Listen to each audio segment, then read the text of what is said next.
शिक्षणाच्या सर्वाचे जिने उघडले दार, शिक्षणाच्या सर्वाचे जिने उघडले दार, तीच सावित्रीबाई आज जगाची शिलेदार, तीच सावित्रीबाई आज जगाची शिलेदार.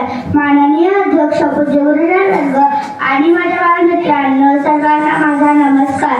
आज 3 जानेवारी क्रांतीज्योती सावित्रीबाई फुले यांची जयंती आहे.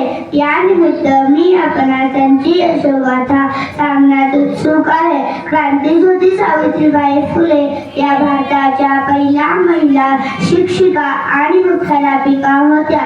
त्या एक थोर समाजसेविका होत्या. क्रांतीज्योती सावित्रीबाई फुले यांचा जन्म 3 जानेवारी 1831 रोजी सातारा जिल्ह्यातील नायगाव येथे झाला. त्यांच्या वडिलांचे नाव खंडोजी नेवसे पाटील आणि त्यांच्या आईचे नाव लक्ष्मीबाई हे होते. त्यांचा विवाह वयाच्या अवघ्या 9व्या वर्षी महात्मा ज्योतिबा फुले यांच्याशी झाला. महात्मा ज्योतिबांनी सावित्रीबाईंना शिक्षणाची गोडी लावली. महात्मा ज्योतिबा फुले यांनी सावित्रीबाईंना लिहायला वाचायला शिकवले. सावित्रीबाई व ज्योतिबा फुले यांनी सन 1848 मध्ये पुण्याच्या बुधवार पेठेत मुलींची पहिली शाळा काढली. ही स्त्री शिक्षणाची खरी मुहूर्तमेढ ठरली. या शाळेच्या पहिल्या महिला शिक्षिका बनण्याचा मान सावित्रीबाई फुले यांना मिळाला. क्रांतीज्योती सावित्रीबाई फुले यांनी ज्ञानदानाचे कार्य करताना अनेक अडचणी आल्या.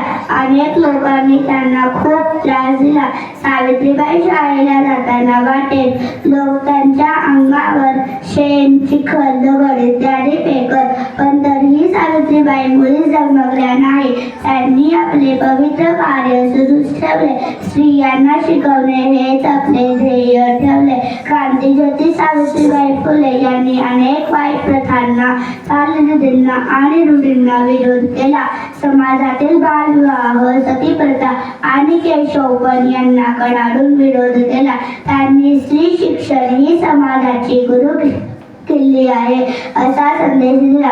गोरगरीब आणि उपेक्षित लोकांच्या जीवनात नवचैतन्य फुलवले. त्यांनी समाज परिवर्तनासाठी काव्यसंग्रह लिहिले. दुर्दैवाने 10 मार्च 1897 रोजी या महान क्रांतीज्योती सावित्रीबाई फुले यांनी अखेरचा श्वास घेतला. आज जरी सावित्रीबाई जगात नसल्या तरीही त्यांचे कार्य भारतीय स्त्रियांना नवी प्रेरणा देते. आपण सर्वांनी एकत्र येऊन ज्ञानज्योती सावित्रीबाई फुलेंचे कार्य पुढे चालू ठेवूया. अशा या महान ज्ञानज्योती तसेच क्रांतीज्योती सावित्रीबाई फुले यांना माझे कोटी कोटी प्रणाम.